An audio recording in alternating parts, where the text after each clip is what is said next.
Let's help people build companies that can sustain any market cycle. What is going on, guys? Welcome to today's episode of the Collecting Keys Real Estate Investing Podcast. Today, we have a friend of the show, Ruud-Johnson here. And dude, super excited to have you on the show today. If you don't know who me and Dan are, I don't know, go listen to the other 460 episodes we've done at this point. There's plenty of it. You're probably sick of hearing from us. But Cole, for people who don't know who you are, give us the quick, too long didn't read about all of the great stuff that you are doing in the real estate space. You know, it's funny. The too long didn't read thing. I keep seeing people post that like TLDR, and I never knew what it meant until like 2 days ago. Oh, there you go. Now you're in. Now you're cool. It's that simple.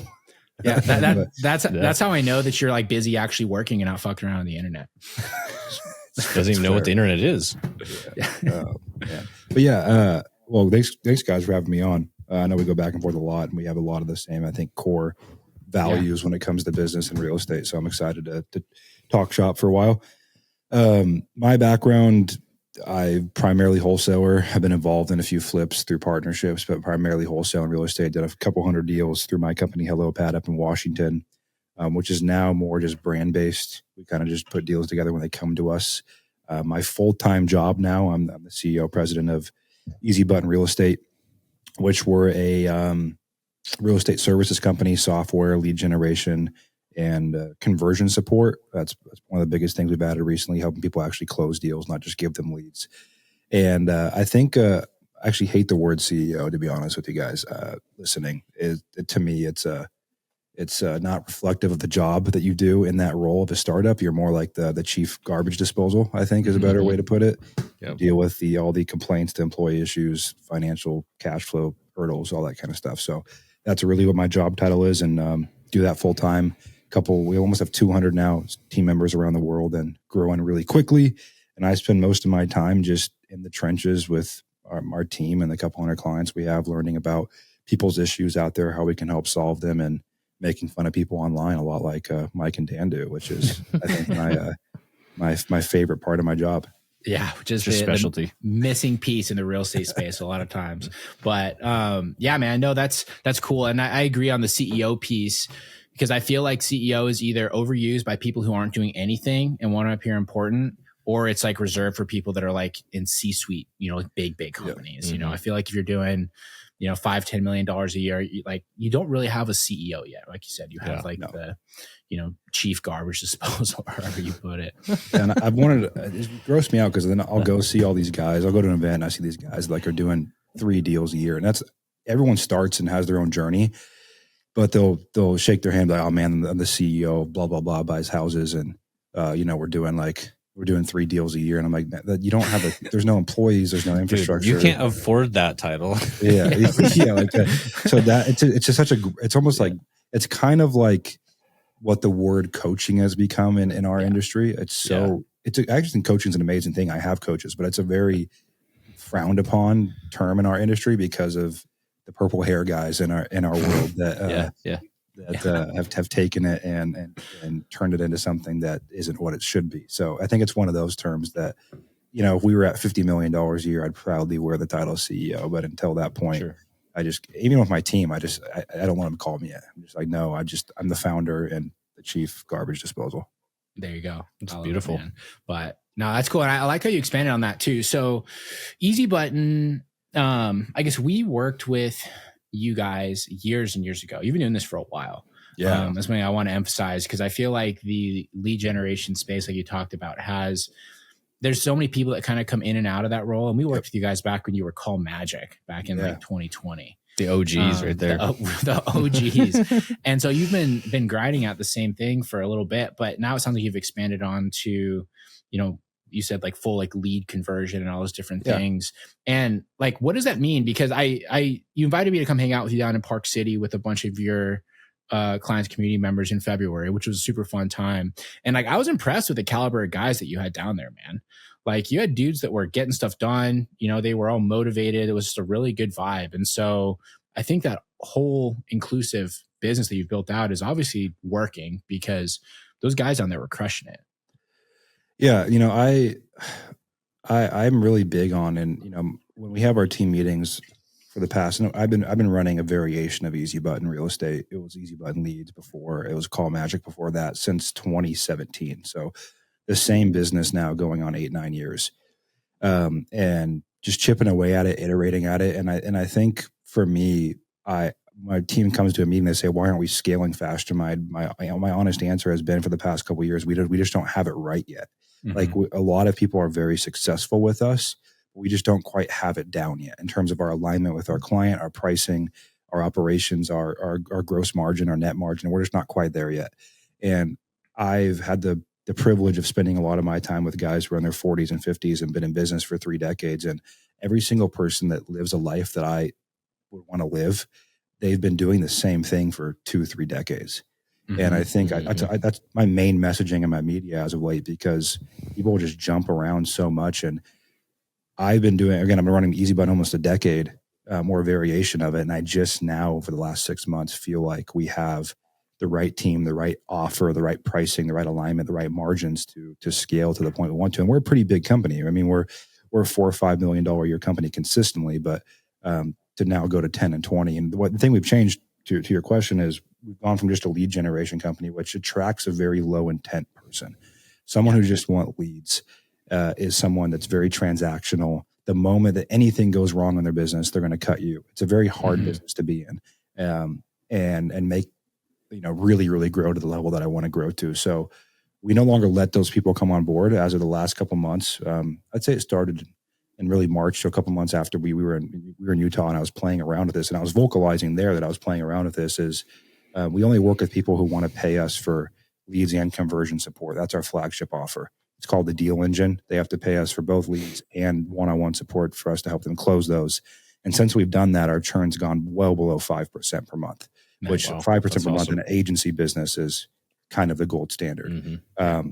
So there's just a lot of iteration. And I think people that are in any business, it's just this, and I have a good business partner we were talking about before the show, Tucker, who's been doing this for so long.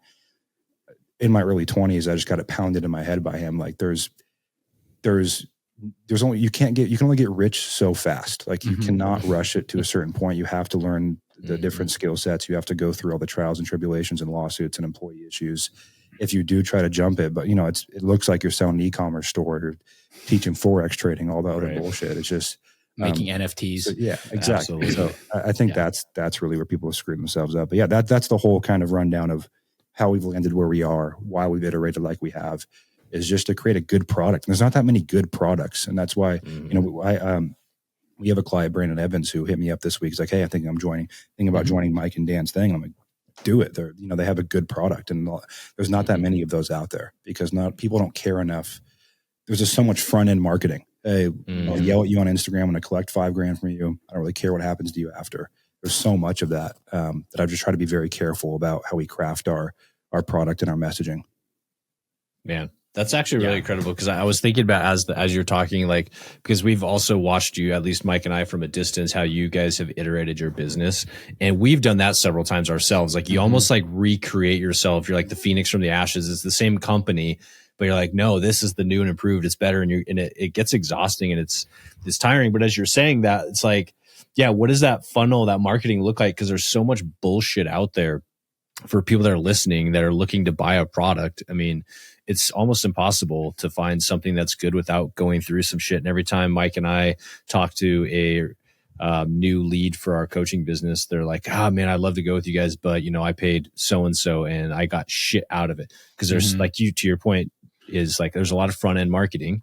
We're going to make you rich right now. Sign up. And then you're just thrown to the wolves, and you're just there that you just spent $5,000, $10,000, $20,000 for some of these coaches. I know some of the ones we see out there are crazy too. Like there's certain names, there's the maybe mom and son couple in Ohio that are like the main wholesaling coast. I don't know what their dynamic is. The mom and son? What is it? Dude, she's like 15 years older than he is. Oh, you're talking about they rhyme with Schmiffney High?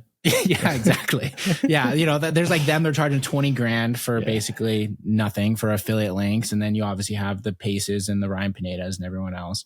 But the problem is like you're right, is it's generally a small pool of potential prospects that we have in this industry. It's a small I want to stop you there, Mike, because Pace did take a person from homeless to now a 5,000 air.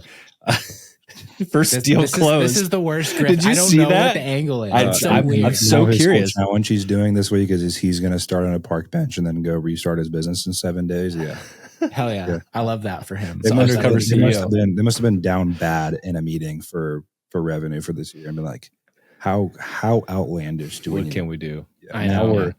Our new program is we take homeless people, turn them into millionaires. I bet you he saw. I bet he saw James Daynard's show, and he's like, "I want my own show. This is bullshit. Why doesn't Pace Morby have a show now? I need a show." Yeah, right. Yeah, God. I mean, then they do like the little human tunnel where she's like walking out of a garage. It's such like a cheesy, weird thing, dude. I'm telling you, he's angling for Hollywood, dude. Well, I will say, Cole, he's going to need lead support here because he's going to be starting on a park bench. So he's a prospect. You should hit him up.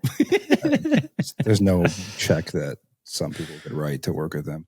Right. But I think it kind of sounds bad, but a lot of these guys that are social media influencers, and there's a boatload of them that care so much about being famous. And I want to grow my brand and I want to grow our business, and social media is an amazing leverage piece to do it. But like, I really don't care about being famous. Like when I go home after I leave the office, my wife doesn't like, or she does not on my social media. She doesn't care. My family doesn't care. Yeah. I don't really care.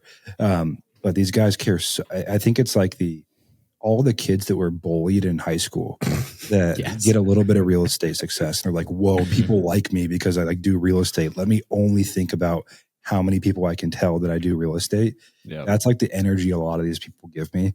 And I just don't go to events anymore. I don't go to masterminds anymore. I hang out with like 3 or 4 guys that are in this business that actually run real businesses, because it's just so it's that energy that you get of like, they hadn't talked to another human until they were 27 years old and they did their first real estate deal. And it's just a weird, it's a weird space. These people are, you guys listening, the people that you look up to are 100 times weirder in person than you can imagine. Totally. You actually like peel back the layers and look at how 100%.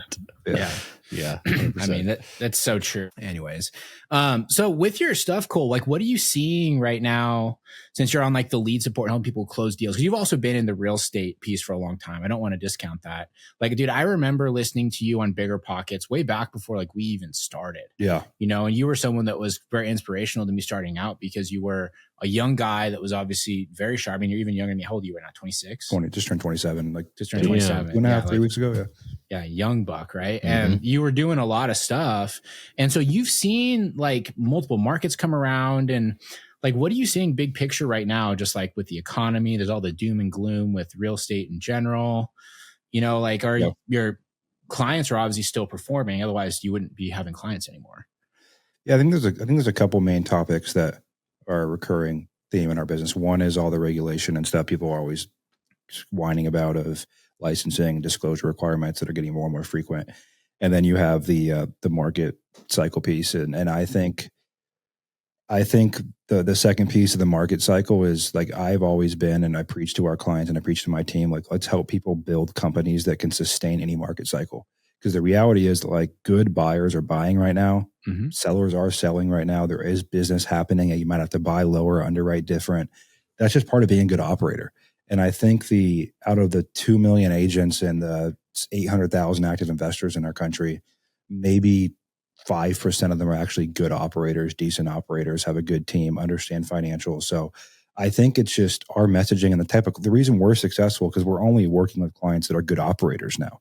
We're not taking the guy that's done 3 deals and wants to get rich in the next 2 years and wants to sign a deal every 7 leads we send them, or has one bad month of business and wants to jump off a bridge, right? Like, so I think if you're a good operator right now and you want to be in the way to depressurize it, if you're okay being in this business for the next 20 years, which you can really make as much money as you want to in real estate or any industry. But if you're planning on being in this for 2 decades, you're going to see so many different market cycles, interest rate hikes, interest rate come down. You're going to see 7 different presidents. You're going to like, who cares about any of that? What matters is you become a good operator. And that's hard. And people don't like that answer, because then you have to learn how to hire, how to build a team, how to actually, well, you probably think you're good at sales. You're probably not. How to look at your financials and go, oh shit, I might be throwing on that I'm $1 million company on Instagram, but I made 120,000 last year and worked 100 hours a week running this big machine for no reason.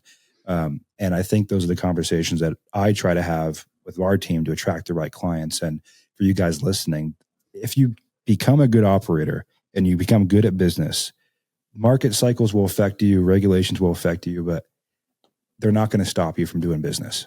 Yeah. Are there things that you think you do differently in business in like this current market cycle versus like 2021? Yeah. I mean, I think the one thing, marketing is always cyclical. So you're always going to get ups and downs with different marketing channels. I think that's always going to happen. I'm big on compliance. I think everyone should be doing compliant marketing. Like if you're going to cold call, do it the right way. Don't build a business that has more exposure than it needs to. If you're going to do text marketing, do it the right way, which is very hard to do it that the right way. Yeah, absolutely.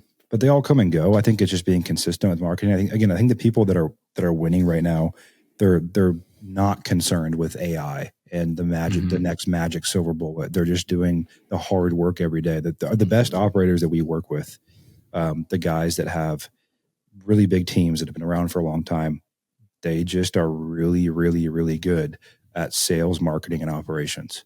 And they don't chase the shiny thing, the subject to, the novations, the seller finance, the Section 8, all that kind of stuff. They just ignore it and they keep doing what they're good at. Like James Dannard, he's a good friend of mine, business partner. And he's you know what he's doing? He's doing the same thing he's done for the last 25 years. He's flipping houses. He's building houses. He's running his lending company. He's showing up to the office for 8 hours a day, working with his team, and just doing the same thing. And I think actually the longer I'm in business, the more I realize that it's just doing the boring shit every single day for a really, really brain damaging amount of time. Yeah, that's a great point. Because like as a business owner, how much do the world and macroeconomics really affect you at your level? Like obviously they affect things, and you have to make adjustments. Like if you're in house flipping, you probably shouldn't over leverage yourself when the market's not necessarily going up. It might be going down in your local market. But I've always said this: like house flippers have to feed their families, so they're going to flip houses. And if you're a wholesaler, they need deals. And so, to your point, if you're good at marketing and sales and operations in your wholesale business, you have people that are going to buy your deals. It's just, it is what it is. People don't just stop flipping houses. Houses don't just stop selling. People don't just stop moving because we're in maybe a down market cycle. Yeah. You just have to be good at it. Yeah. 100%. I think a big part of that is just maturity of being a business owner as well. Right. And I will also say that it is, so this is like a kind of an Alex Hormozy thing. We talks about like don't be in a rush. Right. And like, why are you always in a rush? But that's also such a classic thing to say for like a rich guy. Right. Because of course they don't got to be in a rush. They're fucking paying their bills. I got fucking rich, 40 million liquid. Yeah. I fly private. I'm never in a rush. Totally. But like even on our own levels, right? I know none of us are at his level, but we've all independently done well for ourselves. Like, Cole, I'm pretty sure, I haven't seen your finances. I'm pretty sure you're not struggling to, buy groceries or, be able to live your life or do whatever. And so I think almost like the balance is when you're starting out, honestly, sometimes it does make sense to be in like a little bit of a rush or to push the envelope or to work a lot harder or to take larger risks. It becomes easier when you kind of make that first batch of money, whether it's like your first $1 million or, you're able to vastly make an income that exceeds your expenses. Then, you can kind of chill out a little bit and actually take your time. And where most people tend to get stuck is because they don't keep like the grit and like the gusto to keep grinding, after like that, and they want to like retire early or do whatever, when realistically they haven't earned the right to do that yet. Like, they're not that rich, especially these days. Yeah. Well, I also think like the entrepreneur personality, like someone that's actually going to be successful in business long-term, like there's like retirement's not really a thing. And like anytime I meet someone that's it could be at an event and they're like, hey, Cole, like I want to go buy a portfolio so I just go sit on the beach all day. In my head, I usually go, I could be wrong, but they're probably not going to make it just because of the fact that's not how an entrepreneur tends to think, at least the ones that I've met that have built the kind of career that I want to build. So, I think pressure is a good thing too. Like I tend to bite off more than I can chew a lot of times in business. And I like the pressure because I like showing up and having things to push and build on. And I think a lot of the advice you get on slow down is more around at least the way I take it, and the part of it I think is valuable, is the people that feel like they should change what they're doing because they're 2 years in and struggling. Like, it's usually not a business model issue. It's usually a skill issue. And people really get themselves in trouble because they restart the clock every 6 months on what they're doing. And you can't get it good enough that way. I cold called for 8 months before I got a single deal. And then I had an office with bullet holes in it that I went to at 19 for 3 years with someone got murdered in the parking lot one day, and while all my friends were partying in college. Like, it's just, and that was for 4 years. Like, there's just a certain price you have to pay to be able to build a business. If you want to be self-employed and actually build wealth at the same time and live on your own terms, there's just a price that you have to pay. And it's, unless unless you're the daughter of the In-N-Out people that inherited the company at 27 is worth $8 billion, right? Like, there's that world too. Cool. And if that's you and you're listening, kudos to you. I hope we meet and become friends. But for most people, there's just a price you have to pay. And changing business models, changing business partners, those things probably aren't going to speed it up. Yeah, for sure.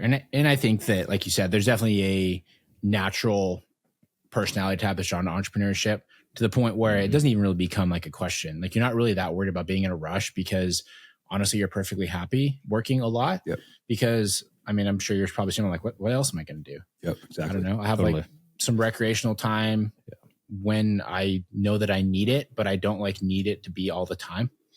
You know? Yeah, you talk about your father-in-law at 77. Like, what else are you going to do when you're 77 anyways? Seriously. Like, I mean, like, you're physically breaking down. You might as well keep your mind sharp and do cool stuff like that too. But I feel like those things go hand in hand. Like, he's still playing pickleball. That's great. Walking 10,000 steps a day. He's lifting. I mean, he lives the life of a 40-year-old. Yeah, you're right. So I think those two things go hand in hand. They do. They do. Yeah. My dad was an entrepreneur as well. He had a travel business, and like, still, like, whenever we talk business stuff, he's like sharp as a whip, like certain things. But then it's funny. So he turns 80 this year, and there's like other stuff where I'm like, okay, he doesn't quite understand this anymore, but it's stuff that doesn't like really technology's matter. past. He can figure it out. I get called over 3 times a day to fix a printer or to get a computer working again or get QuickBooks fixed. So, that stuff leaves naturally just because technology advances. So even shit like the people are doing on TikTok and stuff now that we just hired someone to our media team that's like 23. And I'm like, what is this stuff you're doing? Like, I feel like I'm pretty savvy technologically, but and I kind of understand AI, but I have no idea what he's doing. Yeah. Oh, it's all right. Get that 23-year-old to try and like do something in Excel. Done. They don't know how to do shit. Yeah. Get him to work longer than 3 hours a day, and someone's 22. No chance. What are you talking about? No shit, bro. That's a trauma. You got to be careful. It's a trauma. You're gonna have to go and tell someone about it. Which is funny that you're talking shit, because you're kind of that same age. You're close. You're close. It's bad. No, I mean, the work ethic, I think, more mature. I think every generation has differences. Mine was the first one to really grow up with, like, we had Facebook come out in 6th grade, Instagram in like 8th. So like we were right there. And people just do not work. Yeah. Oh my gosh. I mean, like, my daughter's 7, and like kids now, like, they say, I want to be an influencer or a YouTuber. YouTuber. Like, that's like a real thing. Like, even when you're a kid, Cole, like, that wasn't a thing, It's just like, that's just the way things happen with these younger kids. I mean, it makes sense. Gary Vee said this a long time ago. He's like, why would some young kid want to come work for your dry ass company for $50,000 a year when they can make the same amount of money dancing on TikTok? And dancing feels good. It's super valid, right?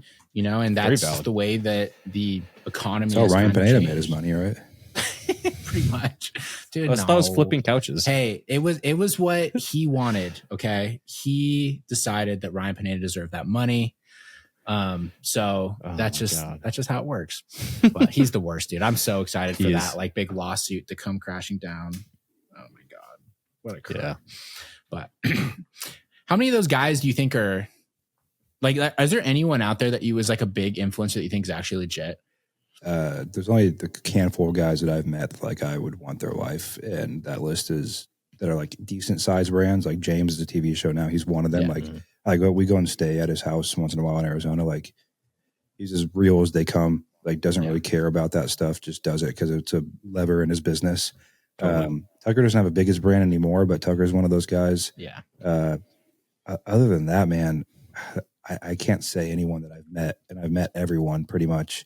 Yeah. I would really sit down and say that I would want to trade lives with that person. Even a lot of the really good guys that I've met and had spent tons of hours with them at their families. There's just again, so many of them have this like wounded high schooler, couldn't get laid until they were 34 years old.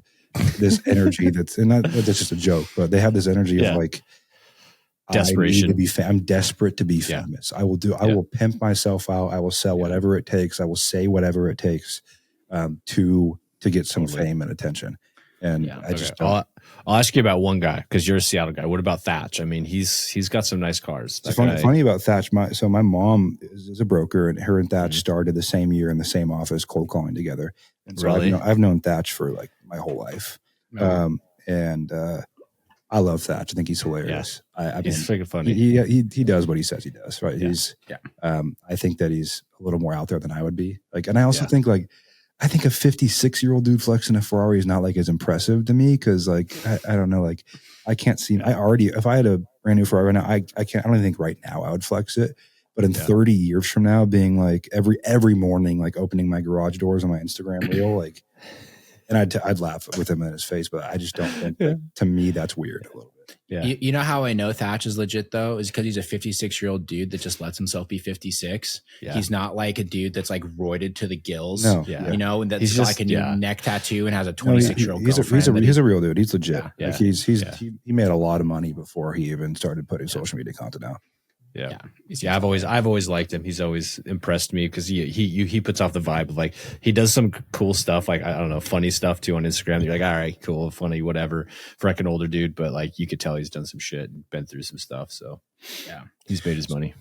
So with all that being said, for people that are trying to grow their businesses or learn about how to be better business owners or better real estate investors, like what are the good resources these days? I mean, obviously there's like our show, which we kind of go all over the place. It becomes more of like a bantery show. Your show is really great. But like, it's hard to find people, honestly. Like, how do you even learn how to do stuff anymore? I don't know if there's a good answer to that. Like, I think unfortunately for the way most people enter this business is they end up with a fortune builder. They end up with a Renatus, or they end up with a version of that, and they spend 20, 30, 40 grand and then they get punched in the face, and then they do a few deals and kind of learn to sniff that stuff out. That's just the shitty part about the industry. Like, and every industry is kind of like that, to be honest with you. Insurance industry is the same way. There's kind of grifters exist in every business. And I think what you can do above all is just avoid the keywords that signal a grifter when they're talking about passive income, and they're talking about get rich quick, and they're talking about it's easy, it doesn't take time, energy, money.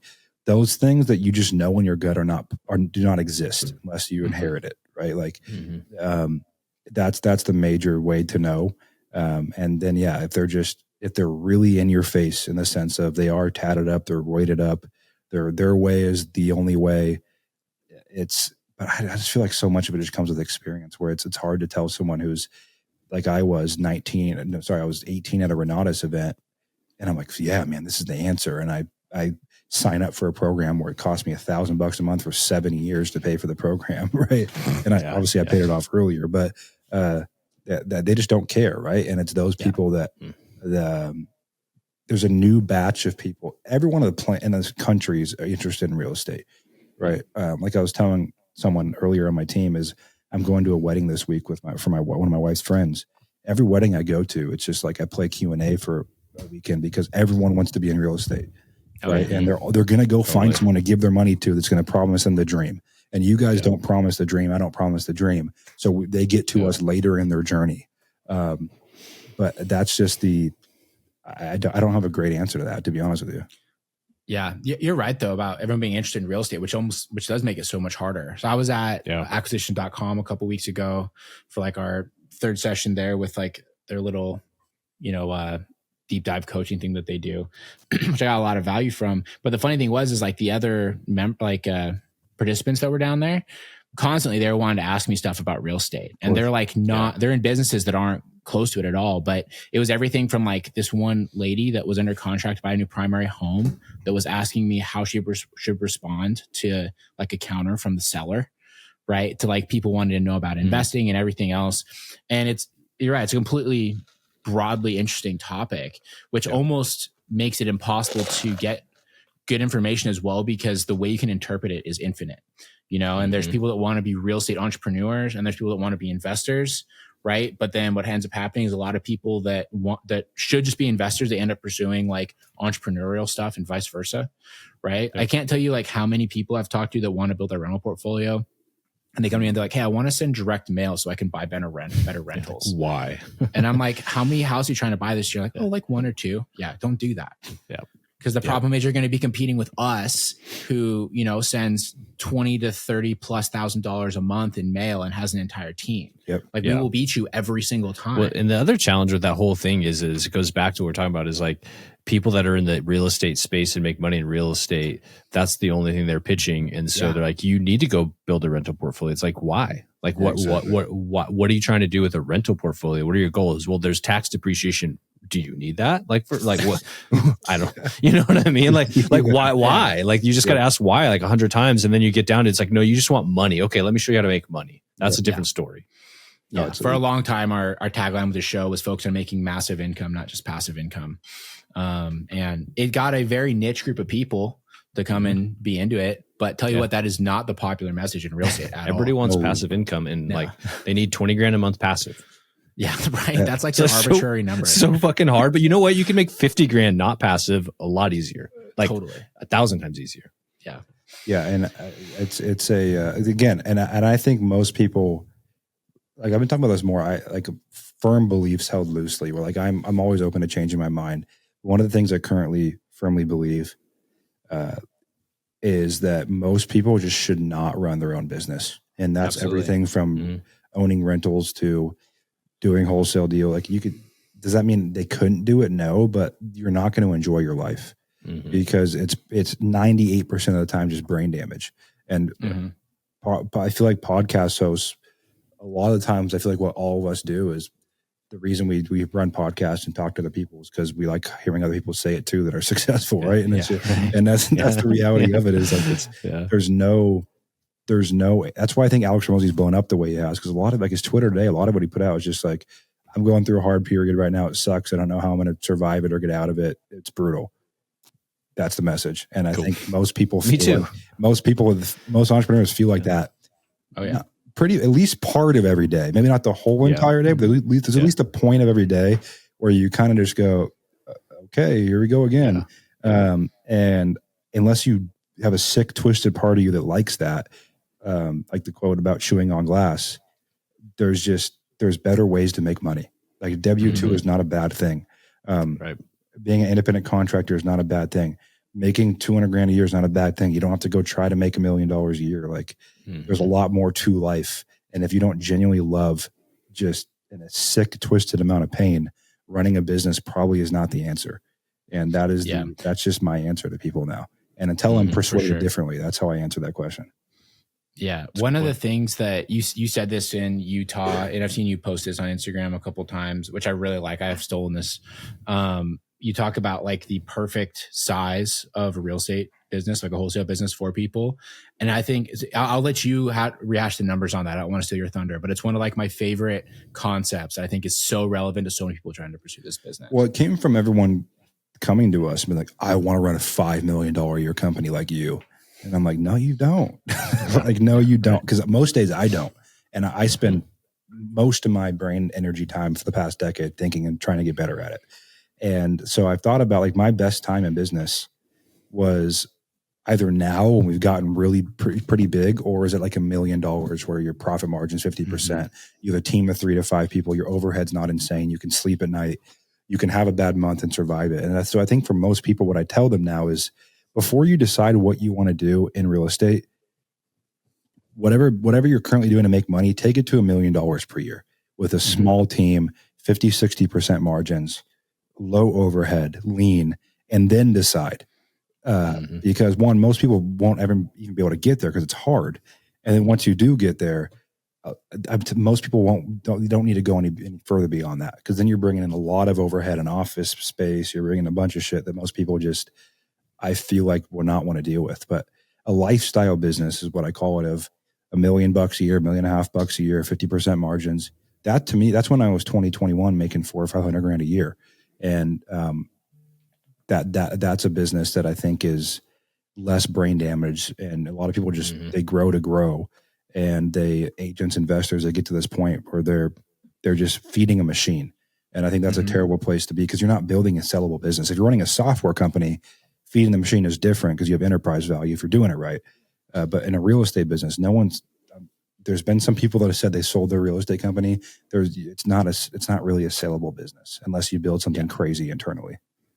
Yeah, for sure. Yeah. And I think that's such a hard concept for people to grasp, because people always think like more money is more better, but people don't understand that revenue is so far removed from profit. So like last year when Dan and I were really pushing our backyard home buyer stuff, we did just over $4 million revenue with all that, but we took home like nothing, right? Like barely more than just like our standard W-2s versus back in 2021, we did like 1.3 million and we took home over $1 million in profit. It was great. It was awesome. Yep. You know, and we had 2 people on staff. When we had the one that did over 4 million, we had like 20 something people at max.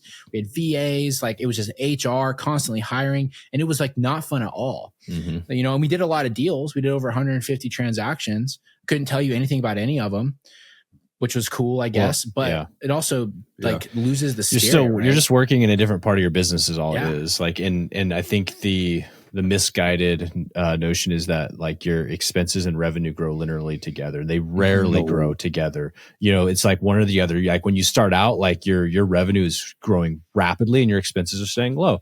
But then if you want to grow your revenue a lot, then your expenses all of a sudden start growing lopsided, and now your margins get smaller and smaller. Next thing you know, you're running a business for nothing. Yeah. If you're at $1 million, $1.5 million a year, you really don't get profitable again in a real estate business if you try to scale until you're at like $5-6 million. But for a lot of you guys that are just building real estate shops, you know, it really stuck for me. I flew to Naples. We do a leadership offsite every quarter in Naples, and that's where Tucker lives, my business partner. And I walk into his office and he's in flip flops at 2 p.m. leaving the office, and he builds 6-7 spec homes a year and makes $500,000 to $2 million per home, and has 2 project managers, and like that's his real estate business. And that's eventually you kind of learn that in this business, especially, bigger is not better. And unless you're going to go to like a James Daner level where you're going to have 4 different vertically integrated companies that you spend 30 years on to get it all cranking together, you're going to make less by going bigger most of the time. Yeah. I think you have to ask yourself, do you really, really want that? Do you want to go from 1 million to 5 million in 5 more years? If you don't want that, that's okay, because you're going to not make a lot of money while you do it. And it's going to be a lot of work. Yeah. Well, I think that going about the way you said, Cole, is perfect, right? Where you spend a couple of years making the $300,000, $400,000, you keep living within your means, you bank a lot of that money, you put it in reserves, you invest it, you do different things. And then when you decide to go bigger, if you want to invest $500,000, $600,000, $700,000 into the new business venture to go faster, it's so much easier. Way better. Right? And a lot of people they don't realize that your quality of life peaks out, I would say, about $300,000 a year until you're making like $2 million a year. Like if you're making paying yourself $300 from your business versus $500 doesn't change that much, unless you're like, because at that point you can fly first class most of the time if you want to. You can save money. You can eat where you want. You don't have day-to-day living expense issues. So like for me, the richest I felt was when I was in my early 20s, late teens, and the first time I made $300,000, I'm like, oh shit, like okay. And then since then, your quality of life doesn't dramatically change above that. Otherwise, you just put more into savings. So if you're growing your business just to slightly grow your income from 300 to 500, it might not be worth the pain. Now, if you're trying to grow your income from $300,000 to $2 million in active income, you have to grow. But to your point, I mean, I think a lot of people don't have that conversation enough either of how much money they really need. And they've never really sat down and actually thought about that, of how much money do I really need to live the life that I want to live. Yeah, for sure. And they just think more is better, which, isn't always the case. But I don't know, as people do. And people always fixate on the stuff that isn't even that expensive. I remember when I realized I kind of made it was I just hung out with Ryan Dossie down in Florida. He's a good buddy of ours. And he let me drive his Ferrari, which I thought was super cool. And I learned I'm not a car guy. Like at all. I could not give a shit about cars at that moment. But then I looked up what it would take for me to buy a car like his, and I was like, oh, bro, easy. I could like do that. Yeah, the monthly payment isn't even that bad. It's like $4,000. Yeah. Like that's not even impressive anymore at all. Like anyone can do that. Yeah. No. Yeah. So Yeah, no, it's I'm definitely not a car guy. I'm not an anything guy, to be honest. Like, yeah, my wife, if she buys me clothes, I'll wear new clothes, but I spend my money on golf, travel, nice dinners, pretty much it. Totally. Yeah, I'm the same way. I fly first class to Asia. Yeah, five business class, five. But, other than that, I really don't care. Like a watch, I have a watch I bought when I was like 21 and a douchebag and single. But besides that, like that's really it. Yeah. That's it. Yeah, I'm not a guy about anything. I don't have any like vices either. Yeah, you do. Like what? Podcasting. White Claws. White Claws. I don't drink White Claws anymore. Yeah, podcasting. I love podcasting, dude. Podcasting and White Claws. Haven't you seen I podcast all night? Yeah. Just solo Now your record vice, shows. Dan, guns. Not even that, dude. A lot of people that start podcasts, they just like listen to self-talk. Like a lot of people in our space, they just say shit for no reason online. Yeah. They just love it. Yeah, but as they do. Anyways, cool. Well, it was good having you on, buddy. Give us a quick shout out to where people can find you, follow you, talk about your show, talk about your lead nurturing business. We need to find like a new category to describe that in like one sentence, because you said a lot. I just call it real estate services, right? Like we really try to be a services company rather than a lead generation business. So, you can find me on Instagram at Ruud-Johnson. You can find me on every platform. I put out content across almost every platform at Ruud-Johnson. And Easy Button Real Estate. If you guys want to check us out, we have a couple hundred agents and investors around the country. A few of them actually, at least one on top of my head has come from is in your guys' community. Is Alex? Yeah, right? Alex. He's doing great. Nice. He's crushing it. Yeah. So Heck yeah. you can look up easybuttonrealestate.com, talk to our team. We try to be, we actually try to do what we say we do, which is, that's where the bar is in our industry. It's, can you do what you say you do? 99% can't beat that. So that's my quick rundown. Appreciate you guys having me on. Cool, man. Awesome. Well, thanks for coming on the show.